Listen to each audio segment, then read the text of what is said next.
America से NATO chief का एक बहुत बड़ा बयान सामने आया है। वो बयान क्या है?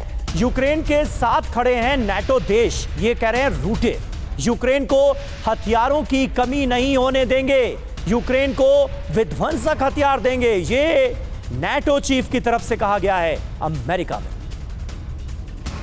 तो यूक्रेन के साथ नाटो खड़ा है, ये साफ दिखाई दे रहा है इनके बयान में। मार्क रूटे ने क्या कहा, एक बार जल्दी से उस पर नजर डालते हैं। यूक्रेन को विध्वंसक हथियार देगा नाटो, हर कदम पर यूक्रेन की सुरक्षा के लिए प्रतिबद्ध, यूक्रेन को हथियारों की कमी नहीं होने देंगे। सभी नाटो देश यूक्रेन के साथ खड़े हैं। यूक्रेन में मारे जा रहे हैं मासूम लोग और पुतिन को रोकना बेहद जरूरी है। ये मार्क रूटे ने फिर से दोहराया है, यूक्रेन के साथ खड़े होने की प्रतिबद्धता दिखाई है।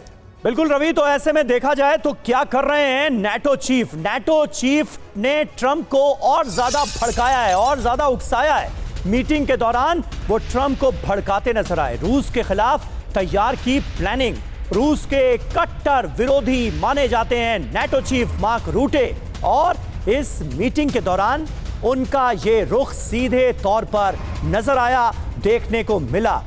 हासिल तो अमेरिका को बहुत कुछ हो रहा है। डोनाल्ड ट्रंप कुल मिलाकर मनीष कहीं ना कहीं जो चाहते थे वो करते हुए नजर आ रहे हैं। अब सीधे सीधे नाटो को उन्होंने अमेरिकी हथियारों का इतना बड़ा बाजार बना दिया है। लेकिन नाटो देशों को क्या मिलेगा रूस से उलझकर?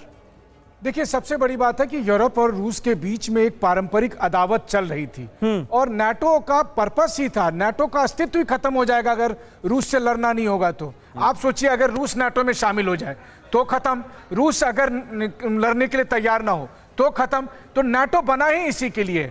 दिक्कत तब हो गई थी जब ट्रंप ने ये एक नया राग अलापा था कि मैं नाटो को हथियार नहीं दूंगा, मैं नाटो में उतना खर्च नहीं करूंगा। उसके बाद यूरोपीय देश को मजबूर होना पड़ा अपने रक्षा बजट को बढ़ाने के लिए। लेकिन इससे अमेरिका को बहुत लाभ मिल गया। पहली बात तो उनका खर्चा कम हो गया और दूसरा उनको एक नया बाजार मिल गया जिसका जिक्र आपने किया। अब वो यूरोपीय देशों को जमकर हथियार बेच रहे हैं और उन्हीं हथियार को जो पहले सीधे अमेरिका से यूक्रेन आते थे, अब वो वाया यूरोप आएंगे और इसके लिए एवज में अमेरिका को काफी फायदा मिलेगा। तो युद्ध एक धंधा है, वो कहते हैं ना गंदा है लेकिन धंधा है।